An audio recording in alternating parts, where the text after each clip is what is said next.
Good morning students. इस video में हम लोग पढ़ने वाले हैं जाति पंचायत।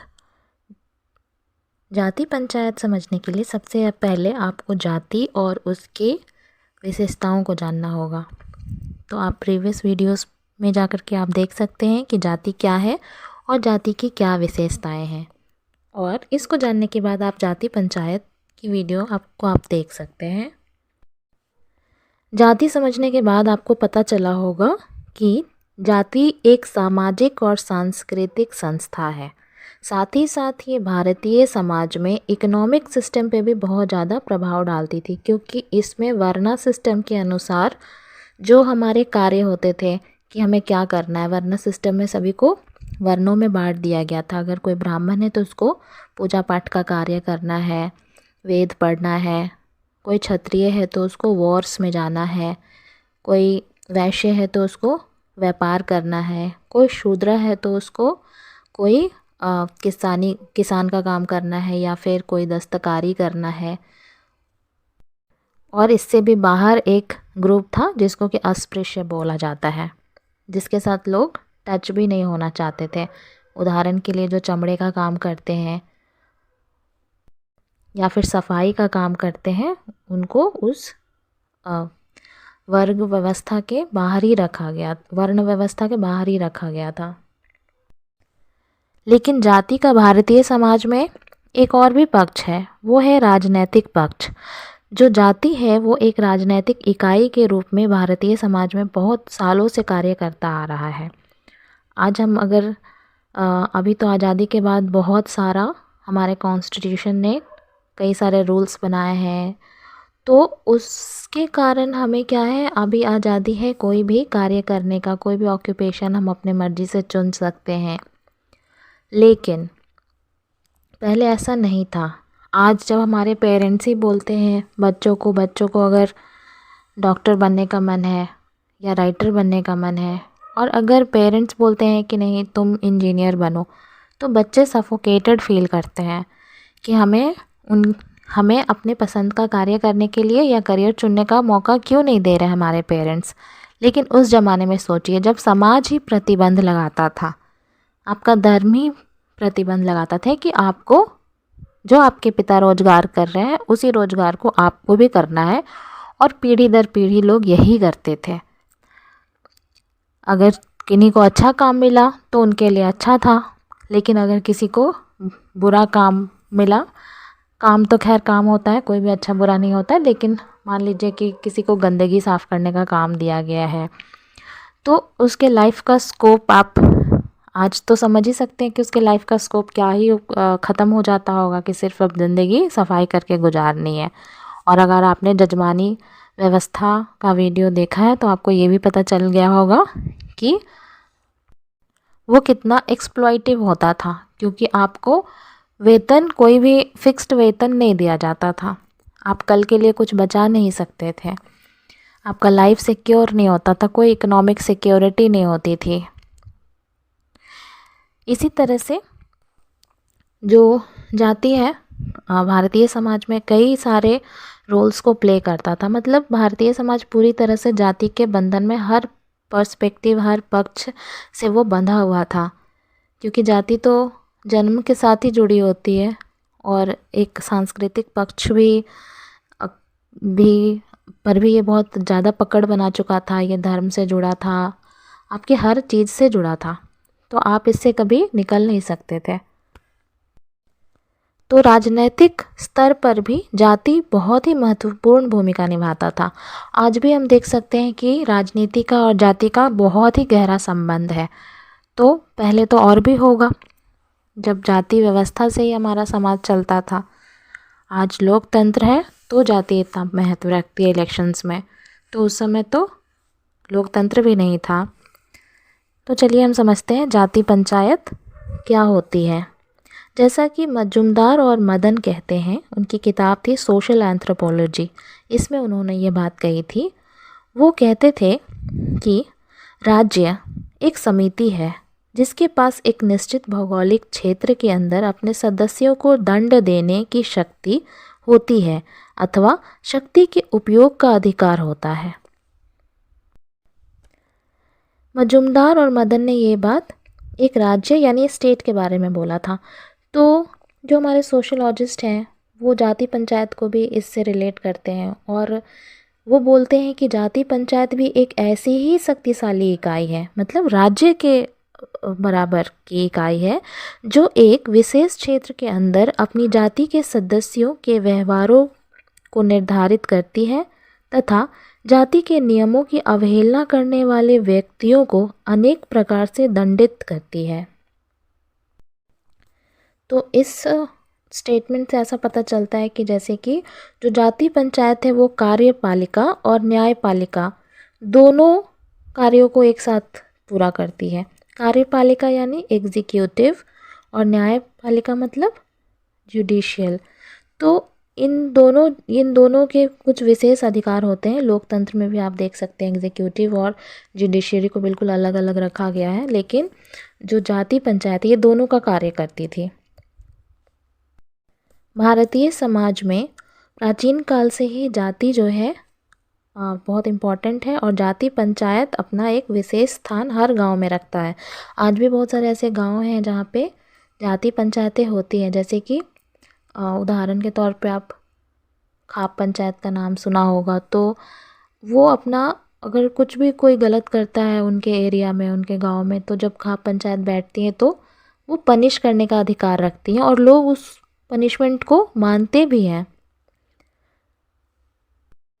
हालांकि कुछ ऐसे घटनाएं सामने उभर कर आई हैं पिछले 10 सालों में, जिससे कि खाप पंचायत के बारे में लोगों ने जाना और समझा। और लोकतंत्र में खाप पंचायत बिल्कुल इलीगल संस्था है। लोकतंत्र में न्याय करना किसका कार्य होता है? लोकतंत्र में आपके पास कोर्ट है, जज हैं, वकील हैं, पुलिस है। एक संवैधानिक रूप से आप न्याय प्रक्रिया, अगर आपको न्याय चाहिए तो आप अपील कर सकते हैं और एक सिस्टमैटिक वे में आपको न्याय मिलेगा। कोई भी पंचायत अगर ये सारी चीज़ें करती है तो फिर उसके विरोध में कोई भी अपील कर सकता है। वो जो है वो लीगल तरीका नहीं है किसी को भी पनिश करने का। तो जाति पंचायतें अभी भी क्यों एग्जिस्ट करती हैं कहीं कहीं, या फिर जब पहले वो चलती थी तो क्यों चलती थी? तो जाति पंचायत का एक उद्देश्य होता है कि अपनी ही जाति के सदस्यों में जाति के नियमों के अनुसार कार्य करने की भावना को मजबूत बनाना, कास्ट सॉलिडारिटी को बढ़ाना। और जाति पंचायत का प्रभाव केवल हिंदू तक में सीमित नहीं है। जाति पंचायत सिख, जैन और भी कई सारे ऐसी समुदाय हैं जिनमें जाति पंचायत देखने को मिलता है। अगर इसके इतिहास की बात की जाए तो ऐसा माना जाता है कि मध्यकाल से पहले तक जाति पंचायत जैसी कोई संस्था नहीं थी और इसका इतिहास ज़्यादा पुराना नहीं माना जाता है। मध्यकाल से जातिगत नियमों में बहुत कठोरता आ जाने के कारण ऐसे संगठनों की आवश्यकता महसूस हुई थी, इसीलिए इसे बनाया गया था। इसका उद्देश्य यही था कि जातिगत नियमों को अधिक से अधिक प्रभावपूर्ण बना सकें। अभी भी लोकतंत्र में भी वे गांव जहां प्रशासनिक व्यवस्था कमज़ोर है वहाँ पर स्थानीय स्तर पे क्या होता है, जाति पंचायत अपना वर्चस्व स्थापित करने की कोशिश करती है। और इनमें क्या होता है, ऐसे संगठनों के जो प्रमुख होते हैं उनको मुखिया या चौधरी, और अलग अलग जगहों पे अलग अलग चीज़ें बोली जा सकती हैं। उत्तर भारत में मुखिया या चौधरी ऐसे विशेष टर्म से या शब्दावली से इनको बोला जाता है और इनको समाज में एक बहुत ही अहम व्यक्ति के रूप में जाना जाता है।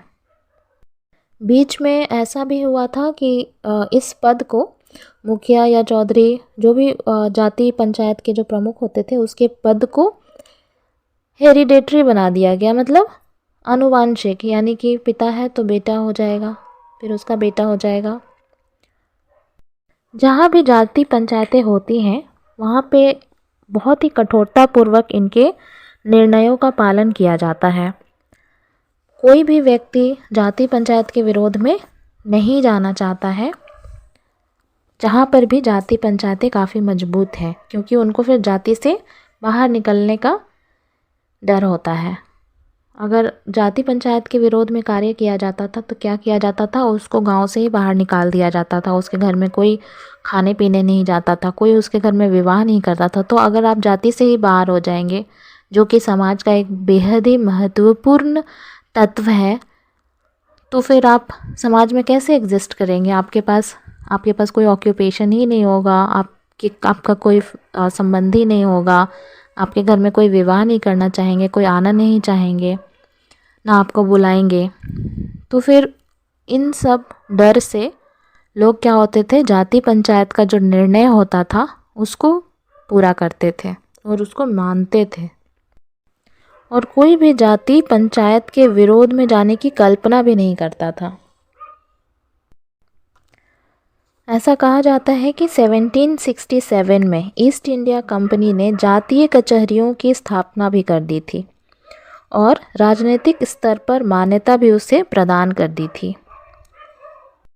नर्मदेश्वर प्रसाद की एक पुस्तक है जाति व्यवस्था।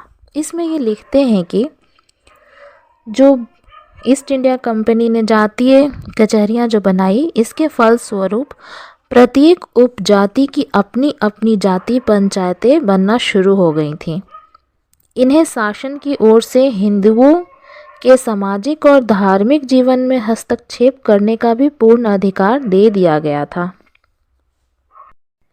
ब्रिटिश काल में फिर क्या हुआ, न्याय व्यवस्था नए तरीके स्थापित किया गया, कोर्ट बनाया गया, पुलिस की व्यवस्था की गई, जिसके कारण जो जाति पंचायतें हैं वे फिर कमज़ोर पड़ने लगी। नगरीकरण और औद्योगिकीकरण के कारण ये कमज़ोर तो पड़ी, लेकिन ग्रामीण क्षेत्र में जहाँ नगरीकरण ज़्यादा नहीं हुआ है, जहाँ औद्योगिकीकरण नहीं है, जहाँ पर जो ऑक्यूपेशन है या फिर सोशल रिलेशंस है वो कास्ट बेसिस पे ही चलते हैं, वहाँ पे जाति पंचायतें जो थी वो बहुत ही अहम भूमिका निभा रही थी आज़ादी के बाद भी। जो जाति पंचायत थी वो कई तरीके के कार्यों का निर्वहन करती थी, जैसे कि सामाजिक काम, जैसे कि अगर कोई भी ग्रामीण परंपरा है या सामाजिक मूल्य हैं तो उसको सुरक्षित रखना, या फिर कोई भी सामाजिक नियम कानून है उसको बनाना, नीति निर्धारित करना, संस्कारों नियमों को बनाना, व्यवहारों को निर्धारित करना, अगर कोई झगड़ा हो रहा है तो उसको सुलझाना, ये सारे कार्य, ये सामाजिक कार्य जो है वो जाति पंचायत ग्रामीण क्षेत्रों में निभा रही थी। दूसरा जो इनका महत्वपूर्ण काम था वो था धार्मिक कार्य, जैसे कि गांव के मंदिर में पूजा करवाना, कोई भी फेस्टिवल होता है उसकी तैयारी करना, नैतिक और धार्मिक मूल्यों को बचाकर रखना। तीसरा इनका जो महत्वपूर्ण काम था वो था सुधारात्मक कार्य, यानी कि रिफॉर्मेटिव फंक्शंस। जो जाति पंचायतें होती थी वे अपने सदस्यों के हितों को सुरक्षित रखने के लिए बहुत सारे सुधार करने वाले कार्य करती थी, जैसे कि मेडिसिन के लिए मेडिकल शॉप्स खोलना, या फिर छात्रावास खोलना, या ऋण की व्यवस्था करना, अपंग लोगों के लिए कार्य करना, छात्रों के लिए कार्य करना, अगर कोई महिला के साथ दुर्व्यवहार हो रहा है तो उसके लिए कोई काम करना। स्पेशली उस टाइम पे विधवाओं का बहुत ज़्यादा हमारे समाज में होती थी, क्योंकि बाल विवाह और विधवा पुनर्विवाह की व्यवस्था नहीं थी, तो विधवाओं के लिए वे कार्य करते थे। चौथा जो उनका महत्वपूर्ण कार्य था वो था राजनैतिक कार्य। कोई भी राजनैतिक दल का निर्माण करना, तो ये जाति बेसिस पे ही होता था, अभी हमने डिस्कस किया। और भी इसके कई काम थे, जैसे कि कोई भी प्रतियोगिता करवाना, या गांव में सांस्कृतिक कार्यक्रम करवाना, या फिर इस तरह के जो भी कार्य होते थे वो जाति पंचायत के अंदर ही किए जाते थे। जाति पंचायत एक और महत्वपूर्ण कार्य करती थी, वो है दंड व्यवस्था का ये व्यवस्था करती थी। तो दंड व्यवस्था ये जब बनाती थी तो ये किस प्रकार का दंड देती थी। तो सबसे पहले तो समझना है कि ये फिक्स करती थी कि क्या अपराध है और क्या अपराध नहीं है, मतलब कि अपराध के क्षेत्रों को ये तय करती थी कि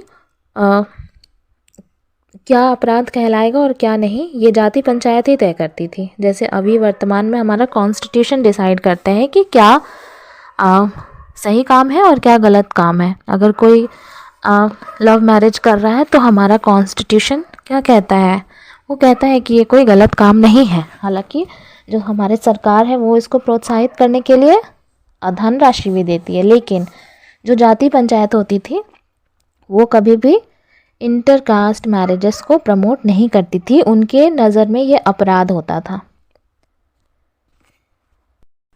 तो वो अपराध को 2 श्रेणियों में बांटती थी, सामान्य अपराध और दूसरा गंभीर अपराध।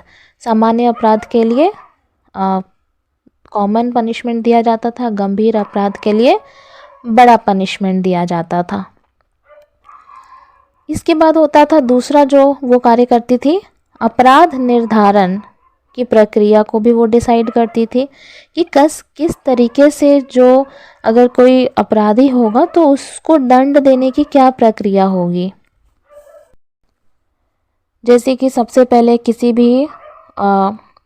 भी मामले की अगर सुनवाई करनी है तो सभी जाति के सदस्यों को एक स्थान पर बुलाया जाता था। इसके बाद क्या होता था, जाति पंचायत के जो मुखिया जो होते थे वे अभियुक्त पर लगाए गए अभियोग की जानकारी सभी को देते थे। फिर क्या होता था, अभियुक्त सभी के समक्ष शपथ ले करके गांव के देवता को भी साक्षी मान करके आरोप के संबंध में अपना पक्ष स्थापित करता था। जैसे वर्तमान में जो जज कार्य करता है, जैसे अगर किसी को अभी भी कोई समस्या होती है तो कैसे वो दायर करता है, वैसे ही यहाँ पर भी जाति पंचायत में भी यही चीज़ें होती थी मुखिया के समक्ष। अत्यधिक गंभीर अपराध अगर पाया जाता था तो फिर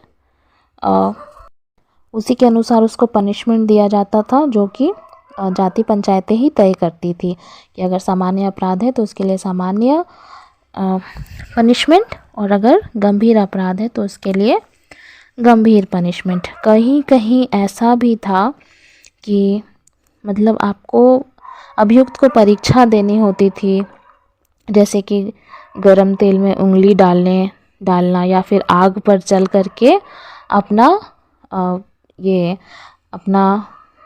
कि आप दोषी नहीं हैं, खुद को निर्दोष साबित करना है तो आप आग पर चलिए। ठीक है, इस तरह से भी कई मतलब ये सब कुछ बहुत ही अनसाइंटिफिक होता था, और लेकिन लोग मानते थे, मान्यता थी। फिर इसके बाद जो जाति पंचायत थी वो तीसरा जो कार्य करती थी, दंड के स्वरूप को वो तय करती थी कि मतलब कौन कौन से दंड दिए जाएंगे। तो पहला जो दंड दिया जाता था वो होता था जाति बहिष्कार, मतलब जाति से उनको बाहर कर दिया जाता था कि उनका मतलब हुक्का पानी बंद कर दिया जाता था। उनके यहाँ कोई नहीं खाएगा, वो किसी के यहाँ नहीं खाएंगे, कोई इनविटेशन नहीं, कोई उनके यहाँ आना जाना नहीं। दूसरा होता था जाति भोज, मतलब कि अगर किसी को पनिशमेंट दिया गया जाति बहिष्कार का, अगर उसको पुनः जाति में, अगर उसका पनिशमेंट का टाइम ख़त्म हो गया तो अब उसको अगर पुनः जाति के अंदर प्रवेश करना है, जाति के लोगों के साथ मेल जोल करना है, तो उसको एक जाति भोज देना होगा, और उस भोज के बाद ही वो फिर से जाति में शामिल हो पाएगा। तो ये भी काइंड ऑफ पनिशमेंट ही होता था, इसको पूरा करने के बाद ही वो ख़त्म होता था उसका दंड। तीसरा जो तरीका होता था पनिशमेंट देने का वो होता था धार्मिक प्रायश्चित, मतलब कि अगर कोई बहुत ही ज़्यादा ख़राब काम कर दिया इनके नज़र में तो फिर उनको वो लोग बोलते थे कि आप किसी धार्मिक या फिर पवित्र स्थान का आप यात्रा करके आइए, और उसके लिए कोई पैसे नहीं दिए जाते थे, उन्हें खुद ही कलेक्ट करने होते थे मेहनत करके या भीख मांग करके, जैसे भी। तो उनको खुद से पैसा कलेक्ट करके और कोई भी तीर्थ यात्रा करके अपने पापों को धोना होता था। चौथा जो पनिशमेंट होता था वो होता था आर्थिक दंड। जब किसी को पैसे के रूप में दंड लगाया जाता था पैसे का, तो वो आर्थिक दंड होता था और उस पैसे को लेकर के या तो उसको किसी जन कल्याण में लगाया जाता था या फिर गांव में जाति के सभी सदस्यों में बांट दिया जाता था। पांचवा जो दंड देने का तरीका था वो था शारीरिक दंड। तो शारीरिक दंड में शरीर को क्षति पहुंचाई जाती थी। कई बार अगर किसी को आर्थिक दंड दिया गया और उसके पास पैसे नहीं है तो वो भी शारीरिक दंड चूज़ करता था कि मतलब आर्थिक दंड की भरपाई हम नहीं कर सकते हैं तो शारीरिक दंड ही दे दिया जाए। और कई शारीरिक दंड इतने ज़्यादा कठोर होते थे कि बहुत ज़्यादा ही कष्टदायक होते थे। जैसा कि पहले ही बोला कि जो ट्रायल का ही प्रक्रिया इतना कष्टदायक था, जिसमें जैसे गरम तेल में उंगली डालना या फिर आग पर चलना, तो आप समझ सकते हैं कि पनिशमेंट कितना ज़्यादा हार्श होता होगा। हालांकि अब ये सारी चीज़ें बहुत ही ज़्यादा कम हो गई है। अगर किसी गांव में अगर एकदम एक्सट्रीम रिमोट एरिया है तभी वहाँ जाति पंचायत है वो अभी चल रहा होगा। ऐसे डॉक्टर जो मजुमदार और मदन एन मजुमदार कहते हैं कि भारत में न्यायालय की स्थापना से स्थानीय सत्ता का महत्व समाप्त हो गया।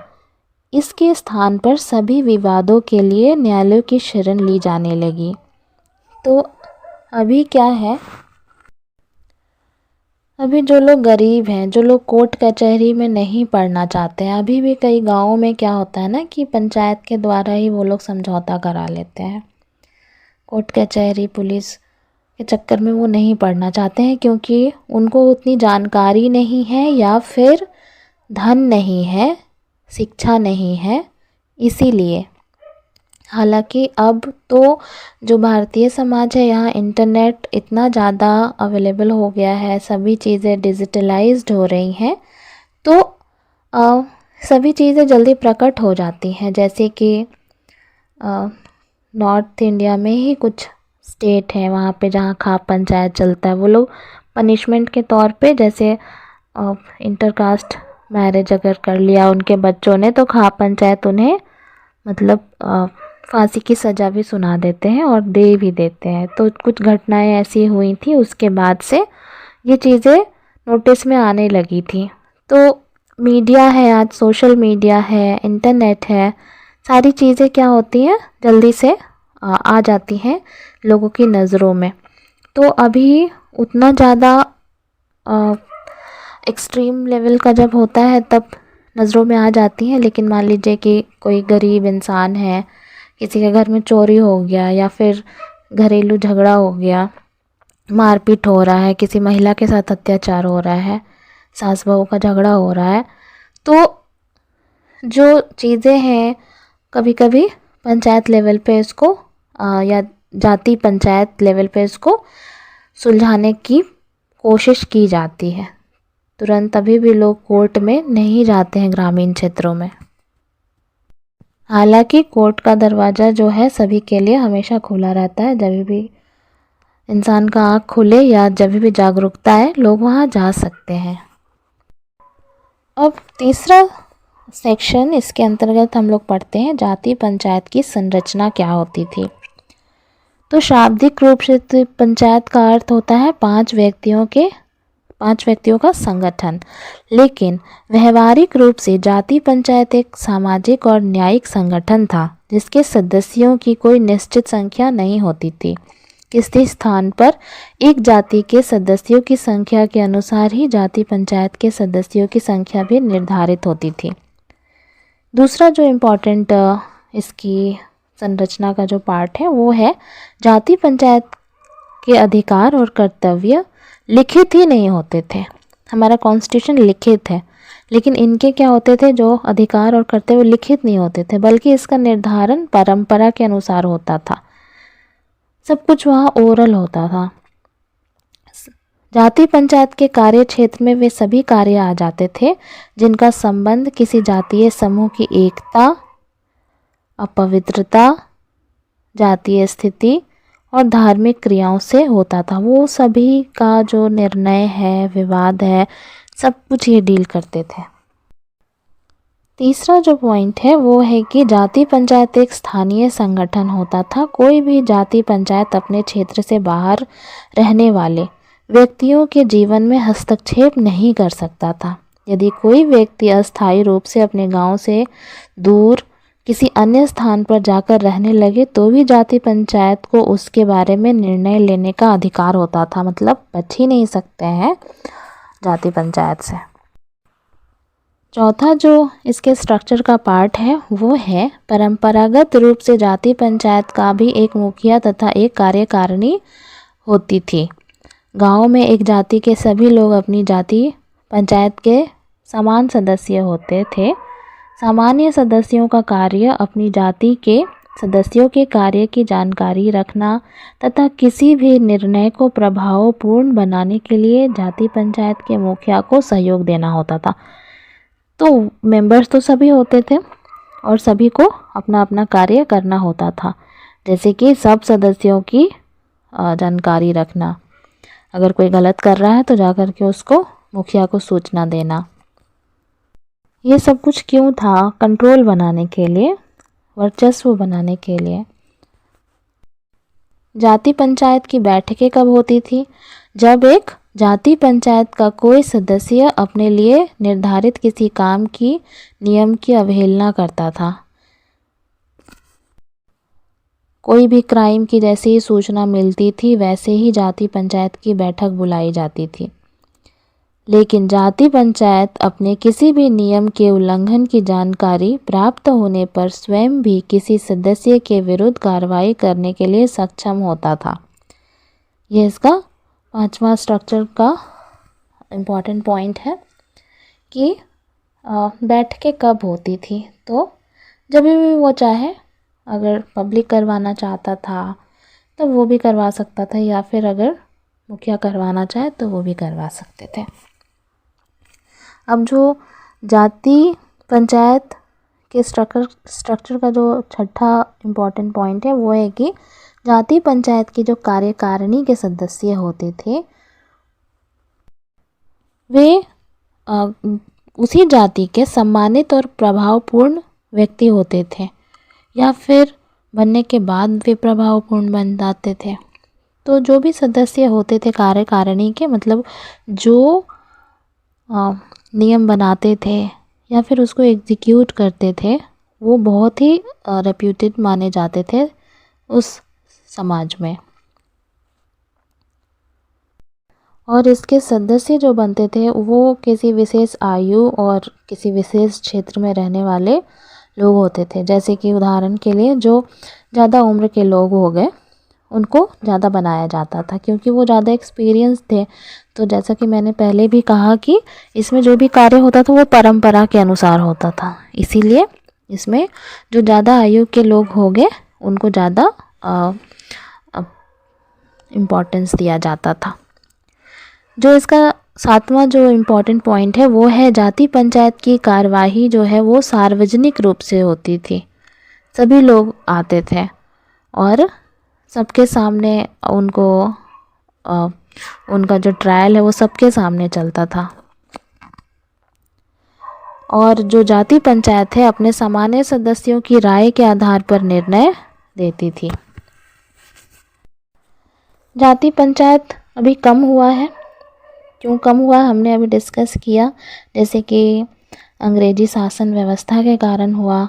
दूसरा है कि जाति पंचायतों की स्वेच्छाचारिता, मतलब कि ऑटोक्रेसी ऑफ कास्ट पंचायत अपनी मनमर्जी करते थे। इसीलिए जैसे अब किसी को भी जाति से बाहर निकाल देंगे या मृत्यु दंड दे देंगे तो ये तो दिक्कत है ना।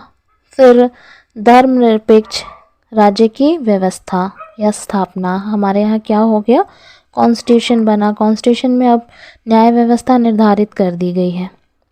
औद्योगिकीकरण, अब क्या है, लोग एक दूसरे से मिल रहे हैं, नए रोजगार के अवसर ढूंढ रहे हैं, लोग पढ़ रहे हैं। इससे क्या हुआ कि जाति व्यवस्था कमज़ोर हुई, और ये तो पूरा जाति पे ही बेस्ड था, जाति पंचायत, इसीलिए अभी कमज़ोर पड़ गई। फिर अगला रीज़न है विस्तृत संबंधों में वृद्धि। मतलब अब हमारे जो रिलेशंस है वो बहुत ज़्यादा वाइड हो गए हैं। अब जैसे इंटरनेट का ज़माना है, तो अब फैमिली में ही देख सकते हैं, कोई बेटा अगर फैमिली अगर दिल्ली में रह रहा है तो उनका कोई बेटा विदेश में रहता है, कोई साउथ इंडिया में रहता है, कोई नॉर्थ ईस्ट में नौकरी करता है। तो फिर अब फैमिली ही एक्सटेंडेड हो गई है, तो उनके जो रिलेशंस हैं वो भी अब बिल्कुल वाइड हो गया है।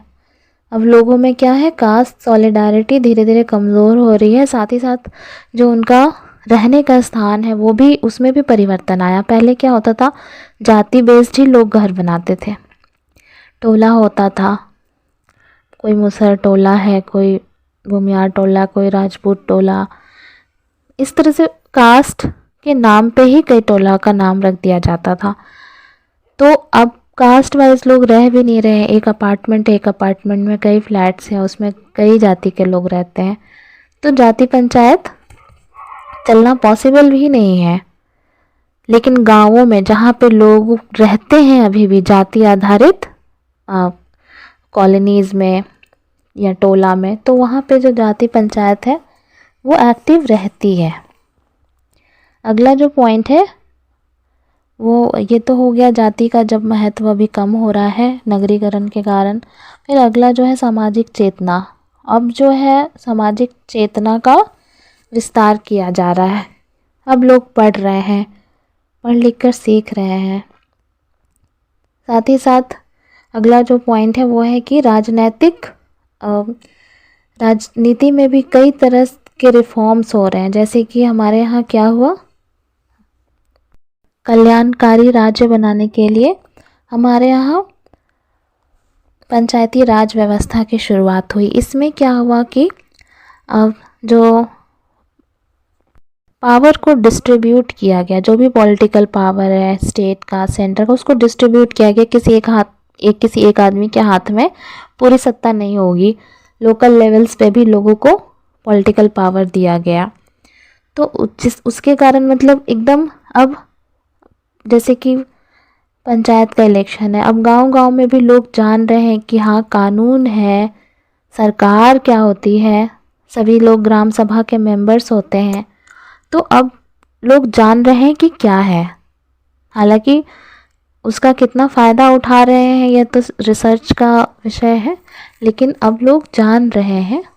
बहुत पिछड़ी जातियाँ या बहुत पिछड़ा क्षेत्र होगा वही नहीं जान रहे होंगे, लेकिन अधिकतर लोग अब जान रहे हैं। एकदम रिमोट एरियाज़ में ही प्रॉब्लम होता है, लेकिन नॉर्मली लोग अब जान रहे हैं। गाँवों में और शहरों में तो लोग जानते ही हैं।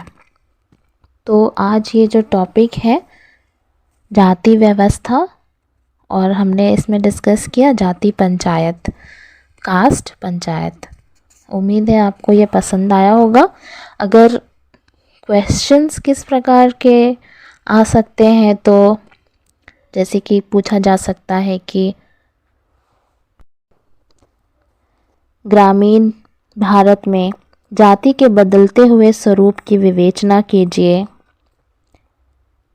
या फिर पूछा जा सकता है कि क्या गांवों में जाति पंचायतें विघटन की प्रक्रिया में हैं, उनके कारण को बताइए।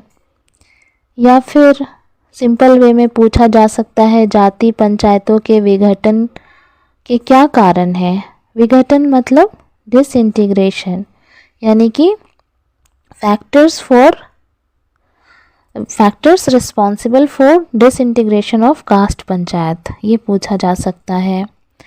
पूछा जा सकता है कि ग्रामीण क्षेत्रों में जाति पंचायतों की क्या संरचना है, उनके क्या कार्य हैं। होप कि आपको ये जाति पंचायत के ऊपर ये लेक्चर पसंद आया होगा। अगर कुछ डाउट्स है तो आप पूछ सकते हैं। वीडियो देखने के लिए बहुत बहुत धन्यवाद।